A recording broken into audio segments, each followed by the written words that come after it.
বান্ধবী রে, আমি মনে হয় বেশি দিন আর বাঁচতাম না। কেন, কি হয়েছে তোর? ডাক্তার কইছে দিনে 24 ঘন্টা টাকার ভিতরে থাকতে।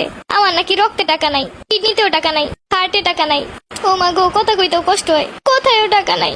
তুই এক কাজ কর, আমার কিছু টাকা ধার দে। কয় টাকা? আরে বেটা, কয় টাকা না, 1 বস্তা টাকা। বান্ধবীরে তোর জানেও টাকা নাই। এটাও ঠিক কইছো। তাহলে এক কাজ কর, তুই মইরেই যা। তুই এই কথাটা কইতে পারলি বান্ধবী? ধর আমি বড় লোক হয়ে গেলাম। আমি বড় লোক হওয়া মানে তুই বড় লোক হওয়া, তুই আমার একমাত্র বান্ধবী। হ্যাঁ তা তো। তাহলে এক কাজ কর, তুই আমার 1 বস্তা টাকা দে।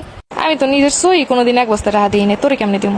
বেস্ট ফ্রেন্ড হয়ে বেস্ট ফ্রেন্ডের জন্য এইটুকু করতে পারবি না? থাক, লাগবো না এমন বান্ধবী যে বান্ধবী মরার আগে একটা শখ পূরণ করলো না। মনে করে দেখ তোর জন্য কি না করছি। কাছে একদিনও কোনোদিন বই নিয়ে আসিস নাই, আমার বই দিয়ে সারা বছর ক্লাস করছিস, সারা বছর আমার টিফিন দিয়ে টিফিন করছিস। এমনকি তোর জন্য আজকে একটা বয়ফ্রেন্ডও বানাই নাই। একটা বয়ফ্রেন্ড থাকলেও নাইলে 1 বস্তা টাকা চাইতাম। আরে বান্ধবী, এই বান্ধবীর জন্য সারা বছর এত কষ্ট করলাম। ভাই তোর সাথে আর 10 মিনিট কতগুলো আমার মাথায় হ্যাং হয়ে যাইব। বান্ধবী এমন সময় আছে, 1 বস্তা টাকা দে। বান্ধবী, এই বান্ধবীর জীবন বাঁচানোর জন্য এইটুকু করবি না? ভাই আমার কাছে 1 বস্তা কেন, আমার কাছে 1 পয়সাও নাই। আচ্ছা, তাহলে আরেকটা উপায় আছে। আবার কোন উপায়? সামনে তুই ঈদ, তুই যে সালামিগুলো পাবি অর্ধেক তোর অর্ধেক আমার। আইছে সালাম করবো, আমি টাকা নিবো। যা, লাগবো না তোর মতো বান্ধবী। তোর কাছে 1000 টাকা দাঁড়ছিলাম, তুই দিছিলি? টাকা না থাকলে কোন জায়গায় দিয়ে দিমু? তাইলে দেখ, আমার কাছেও টাকা নাই। কত বড় মিথ্যা কথা। বান্ধবী হয়ে যা তো বান্ধবীর একদিনের জন্য ভালোবেসে থাকিস। বিকাশ নম্বরটা পাঠিয়ে দিমু, অনে পারলে 10-15 হাজার টাকা পাঠিয়ে দিস।